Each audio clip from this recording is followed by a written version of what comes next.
جب تک نظریں ناپاک ہوتی ہیں ارادوں میں دراڑیں ہوتی ہیں، جب نظریں ناپاک ہوتی ہیں پھر عقیدے متزلزل ہوتے ہیں، جب نظریں ناپاک ہوتی ہیں پھر انسان کوئی بھی مہم سر نہیں کر سکتا، اور جب نظر پاک ہوتی ہے۔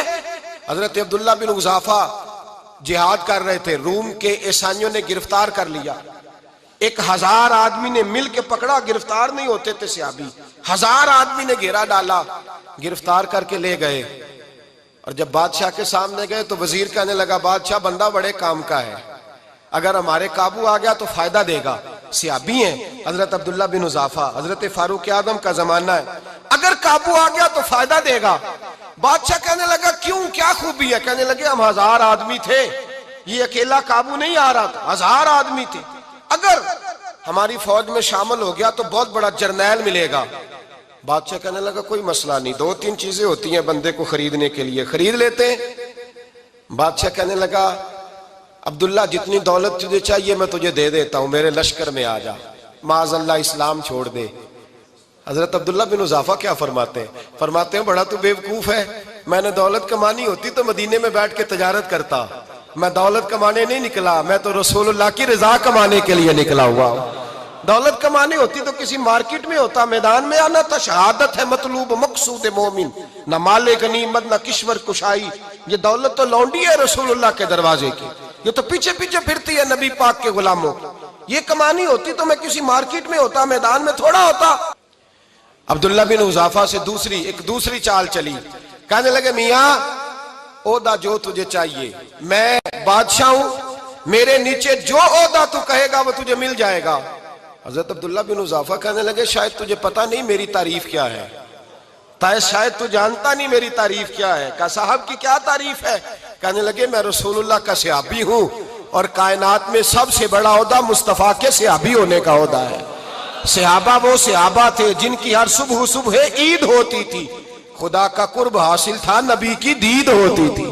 فرمایا میں نے حضور کے جلوے دیکھے ہوئے ہیں، مجھے عہدے کی ضرورت ہی نہیں، اور میں نے عہدہ لینا ہوتا تو میں سیاست کرتا، میں تو شہادت لینے نکلا ہوں میدان میں، عہدے کا میں نے کیا کرنا ہے؟ اب بادشاہ کہنے لگا اسے قتل کر دو۔ وزیر کہنے لگا نہیں، ایک بات اور ہے، مجھے ایک چال اور چلنے دو۔ کہا وہ کیا؟ کہنے لگے میری بیٹی بڑی خوبصورت ہے، مجھے موقع دو اپنی ہی بیٹی کو سجا بنا کے، وہ جوان جس کی جوانی اتنی بڑی ہے کہ 1000 آدمی مقابلے میں کھڑا نہیں ہوتا، اس جوان کے کمرے میں رات کی تنہائی میں بنا سوار کے بی بی کو بھیجا۔ وہ بی بی کہتی ہے میں ساری رات بن سور کے اس صحابی کے کمرے میں بیٹھی رہی، لیکن یہ کیا شخص تھا، ساری رات ہی مسلح پہ بیٹھا رہا، ساری رات ہی، کچھ دیر تھک جاتا تو یہ کریم رسول پہ درود پڑھنا شروع کر دیتا۔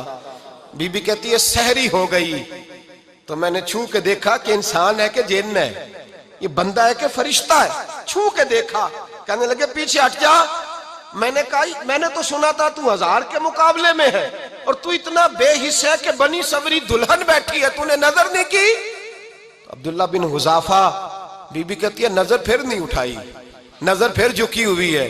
کہنے لگے بی بی میں مجبور ہوں، اب میرے اوپر کوئی حسن نہیں چلتا، میں نے جلوہ والضحیٰ کا دیدار کیا ہوا ہے، اب میری نگاہوں میں جچتا نہیں کوئی، اس لیے کہ جیسے میرے سرکار ہے ایسا نہیں کوئی۔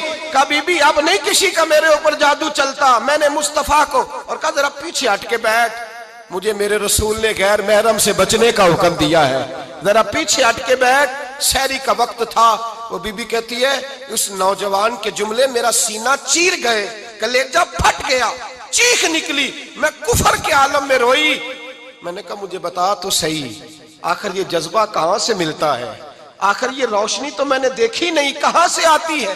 ایک میرا باپ ہے جو بنا سور کے مجھے تیرے کمرے میں چھوڑ گیا، بتلا یہ کہاں سے کیف آتے ہیں؟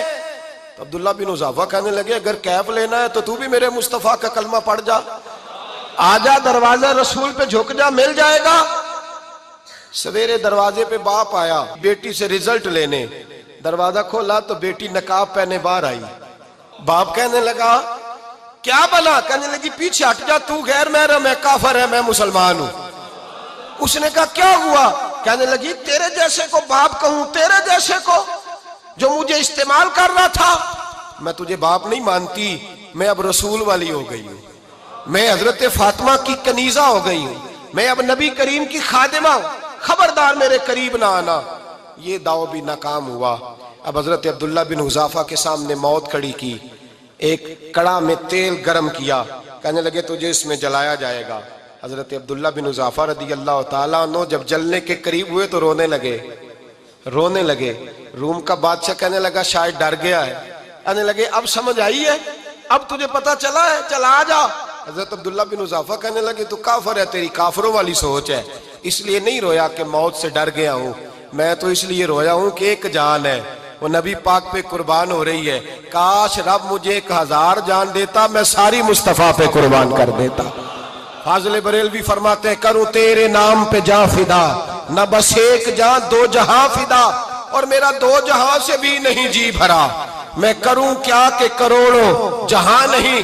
اور میاں صاحب فرماتے ہیں وہ کچا رنگ للاری والا جیڑا چڑھدا لیندا رہندا، اے عشق تیرے دا رنگ محمد چڑھ جائے پھر نہیں لیندا، عشق تیرے دا رنگ محمد چڑھ جائے پھر اے نہیں لیندا۔ میرے بھائی وہ روم کا بادشاہ کہنے لگا دنیا میں نے بھی بڑی دیکھی ہے، پر جیسے پاک صاف مصطفیٰ کے غلام دیکھے ایسا میں نے کوئی نہیں دیکھا۔ او بھائیو، نظر پاک ہو، روح پاک ہو، مزاج پاک ہو، پھر انسان بڑے بڑے کام کرتا، پھر وہ مہمات کو سر کرتا، پھر وہ صرف ایک گھر کے لیے نہیں، وہ ملت کے لیے فائدہ مند ہوتا ہے، پھر وہ گھرانوں کو لے کر چلتا ہے، پھر وہ بڑے بڑے معاشرے تشکیل دیتا ہے۔ میرے رسول کریم صلی اللہ علیہ وسلم نے پاک صاف ذہن کے لوگ تیار کیے۔ حضرت مرثد فرماتے ہیں میں ایک عورت پہ عاشق تھا، جب کلمہ پڑھا نبی پاک نے میری پشت پہ ہاتھ پھیرا، میں نے کہا حضور کوئی نصیحت؟ نبی پاک نے فرمایا نظر کو پاک رکھنا۔ آپ فرماتے ہیں عورتیں میرے پیچھے بھاگا کرتی تھیں اور مجھے کہا کرتی تھی اب تو دیکھتا کیوں نہیں؟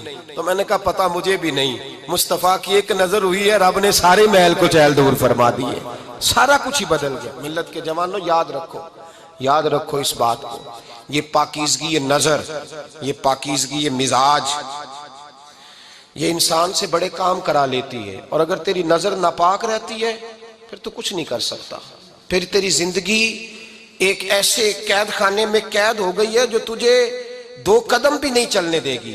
سب سے پہلے مزاج کی پاکیزگی، اور دوسرا اصلاح معاشرہ کے لیے اہم درس یہ ہے اپنے آپ کو پاک صاف رکھیں، ذہنی طور پر، نظریاتی طور پر، اور دوسرا درس یہ ہے میرے بھائی ظلم اور زیادتی سے بچیں، پاک صاف رہ کے وقت شروع کریں، اور کسی جگہ بھی کوئی زیادتی، کوئی ظلم، میرے نبی کریم صلی اللہ علیہ وسلم کے مزاج کو اگر آپ دیکھیں گے نا، ہمارے معاشرے میں آج سب سے زیادہ زیادتی پتہ کون سی ہوتی ہے؟ لوگ عزتیں پامال کرتے ہیں، بدگمانیاں کرتے ہیں۔ ابو جہل یہ کام کرتا تھا کہ وہ نبی پاک صلی اللہ علیہ وسلم پر، صحابہ پر معاذ اللہ شخصی اعتراضات کرتا تھا، شخصی۔ عزیزو، جب آدمی کا کسی سے اختلاف ہوتا ہے نا، یا کسی کو پسند نہیں کرتا یا کسی کو ریجیکٹ کرنا چاہتا ہے تو شخصی اعتراضات کرتا ہے، نیچے اترتا ہے، کمزور بات کرتا ہے، چھوٹی بات کرتا ہے۔ اور ہمارے زمانے میں تو یہ کام حسد کی وجہ سے ہوتا ہے، بڑے بڑے جماعتیں ٹوٹ جاتی ہیں، ملتوں کا شرازہ بکھر جاتا ہے، لیکن لوگ اپنی اس حرکت سے باز نہیں آتے، ساری زندگی ذاتی اور نجی اعتراضات کرتے رہے۔ ابو جہل کے اندر ہزاروں عیب پائے جاتے تھے، شرابی بھی تھا، بدکار بھی تھا، بے حیا بھی تھا، ظالم بھی تھا۔ میرے نبی پاک صلی اللہ علیہ وسلم نے اسے دین کا پیغام دیا ہے، لیکن تاریخ کی کسی کتاب میں آپ کو یہ نہیں ملے گا کہ حضور نے کبھی اس کی شخصیت پر اعتراض کیا ہو۔ یہ فرمایا ہے کہ بڑا فرعون ہے اس امت کا، لیکن نیچے اتر کر کبھی اس کی ذاتی اور شخصی زندگی پر کوئی زیادتی صحابہ کی طرف سے اور نبی پاک کی طرف سے، بہت بڑی بات سمجھا رہا ہوں اگر آپ کی سمجھ میں آئے تو، ہم ذاتیات پر اترتے، ذات پر اتر کر زیادتی کرتے، ذات پر۔ ہمارا اب ظلم نجی سطح سے شروع ہو رہا ہے اور پوری ملت کو لپیٹ میں لے رہا ہے، پوری ملت کو۔ چھوٹی چھوٹی زیادتیاں ہیں جو پورے معاشرے کو اپنی لپیٹ میں لیتی ہیں۔ میرے نبی کریم علیہ السلام نے جو دین ہمیں دیا ہے وہ خیر خواہی کا مذہب ہے، وہ بھلا کرنے کا مذہب ہے، وہ کام آنے کا مذہب ہے، وہ ظلم سے بچنے کا مذہب ہے۔ میرے نبی پاک نے فرمایا ظلم سے بچ جانا، قیامت کے اندھیروں میں جو بڑا اندھیرا ہوگا وہ ظلم ہوگا۔ اصلاح معاشرہ کانفرنس کا پہلا سبق میں نے عرض کیا کہ نظر کو، ذہن کو، سوچ کو پاک رکھیں، اور دوسرا زندگی میں کبھی زیادتی نہ کریں۔ کبھی بھی اپنے مخالف پر بھی کبھی شخصی ذاتی اور نجی اعتراضات نہ کریں. یہ انسان کے اندر کا ظلم ہوتا ہے. ہمارے گھروں کے اندر سے ظلم جنم لینے لگا ہے. روز بہو پہ تیل چھڑکا جاتا ہے, روز کسی نہ کسی شہر سے, اپنے ہی گھر سے, اپنے ہی چراغ کو بند کرنے کی خبر نکلتی ہے. سڑکوں پہ, چوکوں پہ, چوراہوں میں غریب مسلے جاتے ہیں. جس کے ہاتھ جہاں تک پہنچتے ہیں وہ وہاں تک معاذ اللہ زیادتی کر گزرتا ہے. اگر قوم ظلم سے بچنے لگے, زیادتی سے بچنے لگے, تکلیف دینے سے بچنے لگے تو معاشرہ سنور جائے گا. میرے رسول کریم علیہ السلام نے اپنے غلاموں سے پوچھا تھا, بتاؤ مفلس کون ہوتا ہے؟ کون ہے جس کے پاس کچھ نہیں ہوتا؟ صحابہ نے کہا یا رسول اللہ جس کے پاس پیسے نہ ہو. بخاری مسلم متفق علیہ حدیث ہے. نبی کریم نے فرمایا نا بھائی, مفلس تو وہ ہوگا جو قیامت کے دن احد پہاڑ کے برابر نیکیاں لے کے آئے گا. یا رسول اللہ اتنی نیکیاں پھر بھی مفلس ہے, پھر بھی غریب ہے؟ تو نبی پاک نے فرمایا نیکیاں پہاڑ کے برابر ہیں پر اس نے چغلیاں بڑی کی ہیں, غیبتیں بڑی کی ہیں, مذاق بڑے اڑائے, اس نے لوگوں پر پھبتیاں بڑی کسی ہیں, تان و تشنی بڑے کی ہیں, ظلم بڑے کیے, گالی بڑی دی, لوگوں کے بارے میں بری باتیں کی. اب رب کریم نے وہ ساری نیکیاں ان لوگوں میں بانٹ دی. یہ مفلس ہو گیا, غریب ہو گیا. زیادتی نہیں کریں, ظلم نہ کریں. اپنی نجی زندگی سے لے کر, گھر کے اندر سے لے کر اجتماعی زندگی تک زیادتی سے بچیں. میرے نبی کریم علیہ السلام نے اپنے غلاموں کو یہ درس دیا ہے, دیکھنا کبھی زیادتی نہ ہونے پائے, دیکھنا کہیں ظلم نہ ہونے پائے, دیکھنا کسی شخص کو تمہارے قول فعل سے, تمہارے مزاج سے تکلیف نہ پہنچے. میرے بھائیوں, حضرت وہب ابن منبہ علیہ رحمہ فرماتے ہیں کہ بنی اسرائیل کے اندر ایک بادشاہ محل بنانے جا رہا تھا. محل آج بھی جس آدمی کی سوسائٹی کے اندر 2-4 قلعے, 2-4 ایکڑ کسی غریب کے آ جائیں, وہ یہاں تو اسے دھمکاتا ہے یا بلیک میل کرتا ہے, کچھ نہ ہو سکے تو پھر قتل ہی کرا دیتا ہے معاذ اللہ. اور یہ خبریں عام ہمیں سننے, پڑھنے اور دیکھنے کو ملتی ہیں. بادشاہ محل بنانے جا رہا تھا. ایک غریب بی بی رہتی تھی, اس کی جھونپڑی بادشاہ کے محل کے نقشے میں آتی تھی. بادشاہ نے کہا بی بی منہ مانگی قیمت لے لو, خالی کر دو یہ مکان. بزرگوں کو اپنے جھونپڑیوں سے بڑی دلچسپی ہوتی ہے. بچے سوسائٹیوں میں چلے جاتے ہیں, ابا جی کہتے ہیں مجھے گاؤں میں رہنے دو, میرا یہی دل لگتا ہے, مجھے اس گھر سے دلچسپی ہو گئی. اماں کہنے لگی بادشاہ میں یہاں بیاہ کے آئی تھی, خامد انتقال کر گیا, اولاد اللہ نے دی نہیں, میں پکا ہوا پھالوں, گر جاؤں گی تو تیرا ہی ہے, لیکن مجھے اس آشیانے میں رہنے دے. یہ گھونسلہ میں نے تنکا تنکا کر کے بنایا ہے, مجھے رہنے دے, نہ مجھے نکال. کہنے لگا میرا نقشہ خراب ہوتا ہے. بی بی سارا دن مکان میں بیٹھی رہتی کہ میری جھونپڑی ٹوٹ نہ جائے, ظالم کی نظر میں آ گئی ہے کہیں میرا یہ آرزوؤں کا محل چکنا چور نہ ہو جائے. سارا دن ڈیوٹی کرتی. بادشاہ نے بھی 2-4 سپاہی کھڑے کر دیے, جب گھر سے نکلے تو بلڈوز کر دینا, مکان کو گرا دینا. وہ خاتون کتنی دن بندہ بیٹھ سکتا ہے. ایک دن سر شام گھر سے نکلی, 2-1 گھنٹے کے بعد واپس آئی تو مکان گر گیا تھا, دیوار بن گئی تھی. حضرت وہب ابن منبہ فرماتے ہیں بس اس نے دعا کی تو رب کریم نے وہ شہر سارا تباہ کر دیا. اس بی بی نے 2 جملے کہے تو الٹ پلٹ دیا وہ سارا شہر. میرے نبی کریم علیہ السلام نے فرمایا جب مظلوم کے ہاتھ دعا کے لیے اٹھتے ہیں تو عرش کا مالک آسمان سے کہتا ہے کھول دے سارے دروازے, اس کے بیچ کوئی پردہ نہیں رہنا چاہیے, آنے دے. مظلوم ہے, اس پر ظلم ہوا ہے. لوگ کہتے ہیں میں بے چین رہتا ہوں صاحب, مولانا صاحب, پیر صاحب, وہ گھر کے کونے سے چیخنے کی آواز آتی ہے, کوئی دم مل جائے, کوئی تعویذ ہو جائے, کچھ ایسا ہو جائے کہ بچت ہو جائے, کوئی ایسی پھونک لگ جائے کہ آرام آ جائے. تو میں کہتا ہوں بھائی اگر بڑے دم کرانے سے بھی فرق نہیں پڑا, اگر بڑے تعویذ لینے سے بھی چیخیں بند نہیں ہوئی, تو ذرا ٹٹول کے دیکھ لو کہیں کسی یتیم کی آہیں ہی نہ دفن ہو وہاں, کہیں کسی غریب کا گوشت تو نہیں دبا لیا, کہیں کسی کو لوٹ کے تو دیوار نہیں بنا لی, کہیں کسی کا مکان پہ قبضہ کر کے تو نہیں بنایا. اگر لوٹ اور حرام کا مال ہو تو پھر چیخیں بند نہیں ہوتی, پھر سکون سے سویا نہیں جاتا, پھر وہاں آرام کی نیند نہیں آتی. حضرت وہب ابن منبہ فرماتے ہیں بی بی آئی اور آ کر کے اس نے جب دیکھا میرا گھر ٹوٹ گیا ہے, محل ٹوٹ گیا ہے, حالات بدل گئے ہیں, تو وہ خاتون آتی ہے اور میرے بھائی دعا کی تو اس نے انداز ہی بدل کے رکھ دیے. مکان سے نکلی تو مکان ٹوٹ گیا, اور فرماتے ہیں واپس آئی تو ہاتھ پھیلا کے پتہ کیا کہتی ہے کہتی اے اللہ میں تو موجود نہیں تھی، بتا تو کہاں گیا تھا؟ تو بھی موجود نہیں تھا، میں تو نہیں تھی، پر تو کہاں تھا؟ بس رب کریم نے حضرت جبریل کو حکم دیا، فرمایا یہ بستی الٹ دو، ساری تباہ کر دو، یہ لوگ نہیں رہنے چاہیے، جو ظلم تو سہتے ہیں بغاوت نہیں کرتے، نہیں رہنے چاہیے۔ صاحب طبقات کہتے ہیں میرے مصطفیٰ کریم سید عالم صلی اللہ علیہ وسلم کے وصال ظاہری کے ایام قریب آئے تو حضور نے سرخ پٹی باندھی، تیز بخار ہے نبی کریم کو، 2 صحابہ سہارا دے کے مسجد میں لائے، نبی پاک علیہ السلام کو بظاہر سہارا دے کے لایا گیا۔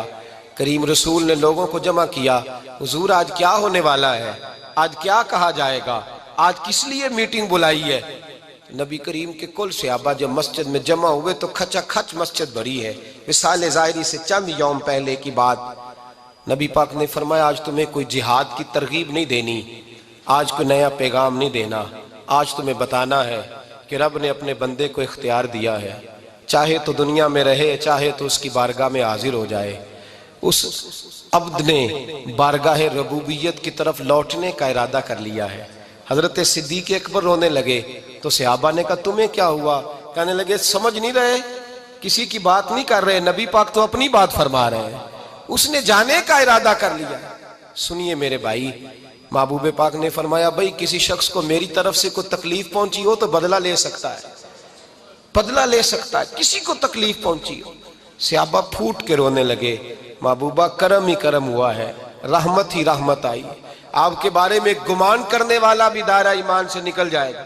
حضور آپ کیا فرما رہے ہیں؟ فرمایا نہیں بھئی اٹھو۔ پیچھے سے جناب عکاشہ بن محصن اٹھے، ہاتھ کانپتے ہیں، آگے بڑھے، کہنے لگے یا رسول اللہ ایک جنگ کے موقع پر آپ نے درہ مارا تھا، ننگی پیٹھ پر صفیں سیدھی کراتے، بات دل میں رہ گئی ہے، میں نے بدلہ لینا ہے۔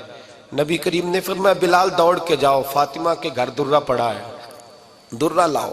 سیدنا بلال حبشی کہتے ہیں میں گیا، دستک دی سیدہ طیبہ طاہرہ، حضرت فاطمہ فرمانے لگی بلال کیسے آئے ہو؟ اماں جی وہ درہ چاہیے تھا۔ سیدہ کو تشویش ہوئی، کہنے لگے بلال نہ تو جنگ پہ جانا ہے، نہ جہاد ہے، نہ کوئی ایسا موقع ہے، حضور کی تو طبیعت مبارک بظاہر بڑی علیل ہے، درہ کیا کریں گے؟ حضرت بلال عرض کرنے لگے اماں جی ایک صحابی بدلہ لینے لگے ہیں، صاحب طبقات نے جملے لکھے ہیں، کہتے ہیں بی بی صاحبہ نے درہ بھی دیا اور امام حسن حسین کو بھی باہر نکالا۔ فرمانے لگی عکاشہ سے کہنا 100 درے مارے، ان 2 شہزادوں کے جسم پر نبی پاک کے قریب نہ جائے، میں نے 2 بچے پیدا ہی اپنے محبوب پر قربان کرنے کے لیے کیے، ان کو لے جائے۔ حضرت بلال کہتے ہیں میں 2 شہزادے لے کے آیا، اور جب دروازے میں میں لے کے پہنچا تو نبی پاک نے دیکھا تو آنکھوں میں آنسو آ گئے، فرمایا ان کو بٹھا دو، مجھے پتا ہے فاطمہ نے کیا کہہ کے بھیجا ہے۔ حضرت سیدنا بلال فرماتے ہیں درہ میں نے جناب عکاشہ کو دیا، حضرت عکاشہ درہ لے کے آگے جو بڑھے تو حضرت ابوبکر صدیق نے ان کے پیروں پہ ہاتھ رکھا، فرمایا عکاشہ میری طرف آ یار، مجھے مار درے، نبی پاک کے قریب نہ جا۔ مصطفیٰ کریم نے فرمایا ابوبکر تو ہٹ جا، اسے آنے دے۔ فرماتے ہیں میں چند قدم آگے گیا تو مولا علی شیر خدا نے میرے پیر پہ ہاتھ رکھا، کہنے لگے عکاشہ سوچ تو صحیح تو کیا کر رہا ہے؟ حضور نے فرمایا علی ہٹ جاؤ، میرا اور ان کا معاملہ ہے۔ جناب عکاشہ آگے بڑھ رہے، نبی کریم نے فرمایا میں اپنی امت کو درس دینا چاہتا ہوں، خبردار خبردار زندگی میں تمہارے ہاتھ سے زبان سے کسی کو تکلیف نہ پہنچنے پائے، خبردار یاد رکھنا وہ معاشرے بگڑ جاتے ہیں، وہ معاشرے تباہ کر دیے جاتے ہیں جہاں ظلم ہوتا ہے، جہاں زیادتی ہوتی ہے، جہاں لوگوں کو ستایا جاتا ہے۔ محبوب کریم کے قریب آئے حضرت عکاشہ کہ حضور میری پیٹھ ننگی تھی، آپ بھی ذرا کپڑا ہٹائیے۔ نبی کریم نے پیٹھ سے کپڑا ہٹایا، جناب عکاشہ نے درہ جو اٹھایا تو صحابہ کی چیخیں نکلی، حضرت عکاشہ نے درہ دور پھینکا، حضور کے بطن اطہر سے لپٹ گئے، چومنے لگے، کہنے لگے حضور وہ تو صفیں سیدھی کراتے لگ گیا تھا، آپ نے کہاں مارا تھا؟ یا رسول اللہ میں تو بہانہ بنا رہا تھا کہ جاتی دفعہ مجھے وجود چومنے کا موقع نصیب ہو جائے، مجھے یہ موقع نصیب ہو جائے۔ میرے حبیب نے فرمایا جس نے جنتی دیکھنا ہو میرے عکاشہ کی زیارت کر لے۔ بھائی ظلم کا دروازہ کھلا ہوا ہے اور لوگ بھول جاتے ہیں زیادتی کرتے ہوئے، وہ بہو سے ہی کیوں نہ کریں، وہ اپنے گھر کے بھول جاتے ہیں کہ شاید پوچھنے والا کوئی نہیں، شاید میزان نہیں لگے گا۔ ایران کے بادشاہ نے اپنے بیٹے کو پڑھانے کے لیے ایک استاد صاحب کا بندوبست کیا، استاد صاحب کو کہا کہ میرے بچے کو دین پڑھائیے، میں چاہتا ہوں کل اس نے انان حکومت کو سنبھالنا ہے تو یہ دین سے آگاہ ہو جائے، اس کو کچھ سکھائیے، پڑھائیے۔ بہت نیک بزرگ بڑے درویش عالم پڑھانے لگے، اسباق مکمل ہو گئے، دین کے اسباق قرآن مجید پڑھایا، احادیث طیبہ کا درس دیا، اصول فقہ سے روشناس کرایا۔ جب بچے نے مکمل تعلیم حاصل کر لی اور آمین ہو گئی، دستار ہو گئی، فارغ ہو گئے، تو پھر ایک دن استاد صاحب نے کہا بیٹے کل تم نے ضرور آنا ہے، کچھ بات کرنی ہے۔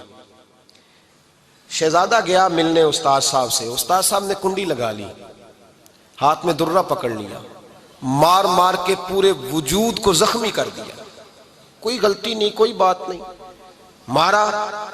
اب بچہ آیا آ کے بادشاہ سلامت سے کہا کہ ابا جی سمجھ نہیں آئی، بڑا مارا ہے استاد نے۔ تو سیانے تھے نا بادشاہ، یہاں تو قاری صاحب روز کٹہرے میں کھڑے ہوتے ہیں، مولوی صاحب آپ نے میرے بچے کو کیوں مارا ہے؟ آپ 8,000 کے مولوی ہیں، میرا کئی کروڑ کا بچہ ہے، سویرے بدل لیں گے، خبردار آپ نے بچے کو ہاتھ لگایا، اپنی حیثیت میں رہے معاذ اللہ۔ جو قومیں استادوں کو کٹہروں میں کھڑا کرتی ہیں وہ ترقی نہیں کر پاتی، جو استادوں کو کٹہروں میں روز کھڑا کرتے ہیں۔ کہا ابا جی بڑا مارا ہے، تو والد بڑے سمجھدار تھے، کہنے لگے بیٹا استاد باپ ہوتا ہے، وہ زیادتی نہیں کرتا، کوئی بات ہوگی، میں تیرے استاد کو کٹہرے میں نہیں بلاؤں گا۔ اماں سے بات کی، اماں کہنے لگی بیٹا میں تیرے باپ سے کیسے بات کروں، ڈر آتا۔ وقت گزر گیا، 22 سال بیت گئے،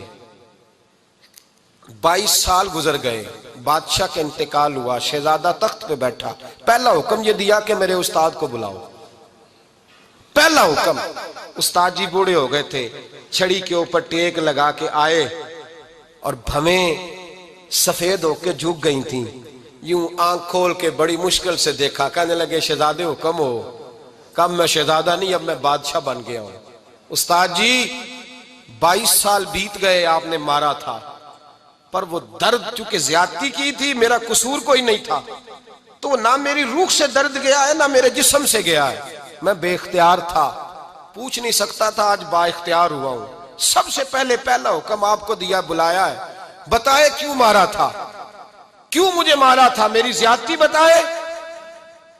تو استاد، بوڑھے استاد کی آنکھیں آنسوؤں سے بھر گئیں، کہنے لگے بیٹے بس آج کے دن کے لیے مارا تھا، یہ جو دن آ گیا نا میری زندگی میں اس لیے مارا تھا، یہ میں چاہتا تھا میری زندگی میں وقت ہے، آج کے بس میری مراد پوری ہو گئی۔ کہا صاحب کس لیے، مجھے بھی سمجھائیں۔ آپ فرمانے لگے کتنی دیر ہو گئی تجھے مار کھائے ہوئے، کتنا زمانہ بیت گیا؟ کہنے لگا 22 سال۔ فرمایا زخم بھولے تو نہیں، درد ختم تو نہیں ہوئی، تمہیں بات ایک منٹ کے لیے بھی تمہارے حافظے سے محو تو نہیں ہوئی؟ کہا استاد جی روز رات کو یاد آتی، روز خیال آتا تھا۔ استاد کہنے لگے بھائی تو بے اختیار تھا، پوچھ نہیں سکا، 22 سال تجھے یاد رہا، مجھے پتا تھا تو ایک دن حکمران بنے گا، میں نے تجھے اس لیے مارا تھا کہ بیٹے یاد رکھنا، کسی پہ ظلم نہ کرنا، اگر تجھے 22 سال تک یاد رہا ہے تو جس پر تو ظلم کرے گا اسے بھی قیامت تک یاد رہے گا، اور یہ یاد رکھنا تو آج با اختیار ہوا تو تو نے مجھے بلا لیا ہے، قیامت کے دن غریب با اختیار ہو جائیں گے، مظلوم با اختیار ہو جائیں گے، وہ با اختیار ہوں گے للہ الواحد القہار، رب کریم کی بارگاہ کے اندر ان کا اختیار ہوگا، اکیلے اللہ کی حکمرانی ہوگی، پھر وہ بلائیں گے بڑے بڑے کج کلا، دنیا میں جن کی پگڑیاں اونچی تھیں وہ سر جھکائے کھڑے ہوں گے، دنیا میں جو ڈکٹیٹر بنتے تھے ان کی پشتیں لال ہوں گی، ان کو غدار لکھا جائے گا، قیامت تک نہیں بھولے گا۔ ظلم کرنا تو سوچ سمجھ کے کرنا، اتنا کرنا جتنا تم سہ سکتے ہو، اتنی زیادتی کرنا جتنی قیامت میں تم برداشت کر سکتے ہو۔ میرے نبی کریم صلی اللہ علیہ وسلم نے فرمایا ظلم سے بچو، یہ قیامت کے اندھیروں میں سے ایک اندھیرا ہوگا، زندگی میں زیادتی نہ کریں، اگر تھوڑی دیر کے لیے کوئی چیز برداشت کر جائیں گے تو وہ فائدہ دے جائے گی، کچھ دیر کے لیے اگر سہ جائیں گے تو نفع مل جائے گا، سہنے کی کوشش کریں لیکن زیادتی نہ کریں، نظر کو، سوچ کو، ذہن کو پاک رکھیں، اور میرے بھائی زندگی پوری ظلم سے بچیں، زیادتی سے بچیں۔ امیر المومنین حضرت جناب سیدنا عمر فاروق رضی اللہ تعالیٰ عنہ رات گھر میں تھے تو رونے لگے، بڑی دیر تک روتے رہے، والدہ اٹھی تو صاحبزادے سے کہنے لگی پتہ کرو تمہارے باپ کو کیا مسئلہ ہے۔ شہزادے آئے، کہنے لگے امیر المومنین والد گرامی کیا ہوا؟ تو حضرت عمر فاروق کہنے لگے بیٹا اپنی اماں کو بلاؤ۔ والدہ آ گئیں، کیا بات ہے، کچھ طبیعت خراب ہے تو حکیم کا بندوبست کیا جائے۔ تو حضرت عمر کہنے لگے کچھ بھی نہیں، آج مسجد سے نکلا ہوں تو نبی پاک کے صحابہ میری تعریفیں کر رہے تھے۔ یہ حضرت فاروق اعظم کے وصال کے قریب کے دن ہے، تعریفیں تو حضرت یہ رونے کی بات ہے کہ خوش ہونے کی؟ آپ فرمانے لگے نہیں، سوچتا ہوں باہر تو میں اچھا رہا ہوں، پتہ نہیں گھر میں ہی کوئی زیادتی نہ ہو گئی ہو، پتہ نہیں تمہارے ساتھ بھی میرے معاملات ٹھیک تھے کہ نہیں، صحابہ تو تعریف کرتے ہیں، رو رہا ہوں۔